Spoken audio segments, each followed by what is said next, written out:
বার্নপুরে রামনবমীর জন্য আজকে বিশাল শোভাযাত্রা হয়েছে। প্রচুর মানুষ একত্রিত হয়ে এই শোভাযাত্রায় বেরিয়েছিলেন এবং এই শোভাযাত্রার বিকেলবেলা থেকে শুরু হয়েছিল। পুরো বার্নপুরটাই প্রদক্ষিণ করেছিল কিন্তু এই শোভাযাত্রাতে থাকা মানুষজনরা।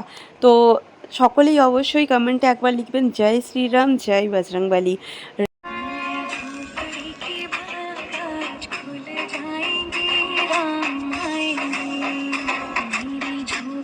বজরংবলী সকলের বাড়িতে থাকো, সকলকে খুব ভালো রাখো, সুস্থ রাখো। তো চলুন পুরো ভিডিওতে থাকুন, কেউ কিন্তু স্কিপ করবেন না। বার্নপুরবাসী আজকে কে কে এই শোভাযাত্রাতে উপস্থিত ছিলেন অবশ্যই কমেন্ট করে কিন্তু জানাবেন আমাকে। আর যারা বার্নপুর থেকে দেখছেন তারা কিন্তু অবশ্যই একটা লাইক এবং শেয়ার করে দেবেন।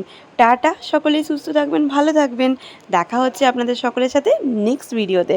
চলুন আমার সাথে পুরো ভিডিওতে থাকুন, শোভাযাত্রাটা বাড়িতে বসেই যারা যেতে পারেননি উপভোগ করুন। आज गली गली अवध सजाएंगे, आज पग पग पलक बिछाएंगे, आज सूखे हुए पेड़ फल